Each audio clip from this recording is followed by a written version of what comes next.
দীঘার মুকুটে নতুন পালক, দীঘায় শুরু হলো এই পরিষেবা। বাংলা তথা বাঙালির জনপ্রিয় পর্যটন কেন্দ্র দীঘা। শীত, গ্রীষ্ম, বর্ষা সব ঋতুতেই দীঘা সমুদ্র সৈকতে পর্যটকদের ভিড় লক্ষ্য করা যায়। এবার দীঘায় আসা পর্যটকদের জন্য আরও একটি পরিষেবা চালু হলো। যদিও এই পরিষেবা পিপিপি মডেলে, তবুও এই পরিষেবার আনন্দ উপভোগ করতে পারবে দীঘায় আসা পর্যটকেরা।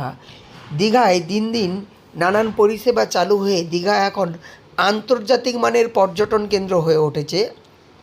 সেই দীঘায় এবার ডবল ডেকার বাস পরিষেবা চালু হলো, যার মধ্যে চড়ে সারা দীঘা ভ্রমণ করা যাবে।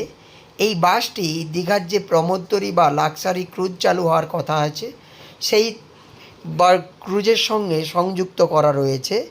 এই প্রমোদতরী থেকে ঢেউসাগর পর্যন্ত এই বাসটি যাতায়াত করবে। বাসের ওটা পর্যটকেরা দীঘার নানা পর্যটন কেন্দ্রগুলি পরিদর্শন করার পর প্রমোদতরীর উদ্দেশ্যে জেটিঘাটে পৌঁছাবে বাসটি। জানা যায় এই বাসটির এখনও ভাড়া বা প্রমোদতরীর ভাড়া কিছুই নির্ধারিত হয়নি। প্রসঙ্গত, শঙ্করপুরের কাছে চম্পা নদীর মোহনা থেকে সমুদ্রবক্ষে পর্যটকদের পাড়ি দেওয়ার জন্য শুরু প্রমোদতরী সেজেগুজে তৈরি হয়েছে। এমভি নিবেদিতা নামে ওই বাতানুকূল প্রমোদতরী সেজেগুজে স্থির হয়ে আছে, শুধু পরিষেবা চালুর অপেক্ষায়। আর এই প্রমোদতরীতে যাতায়াতের জন্য দীঘায় ডবল ডেকার বাস সার্ভিস শুরু হয়েছে। এই বাস দীঘার ওই প্রমোদতরীর জেটি থেকে দীঘার ঢেউসাগর পর্যন্ত যাতায়াত করবে। যাতায়াতের পথে বিভিন্ন পর্যটন কেন্দ্র ঘুরে দেখাবেন পর্যটকদের। আর এ নিয়ে রীতিমতো উচ্ছ্বসিত পর্যটকেরা জানান, এই পরিষেবা দীঘার বুকুটে নতুন পালক যোগ করেছে। বিদেশে এ ধরনের পরিষেবা পাওয়া যায়, দেশে বা আমাদের রাজ্যে এই ধরনের পরিষেবা এই প্রথম।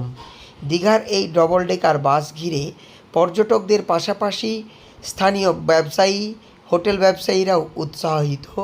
কারণ এই বাস বা এই প্রমোদতরীর কারণে দীঘায় পর্যটকের ভিড় লাগবে আরও বেশি।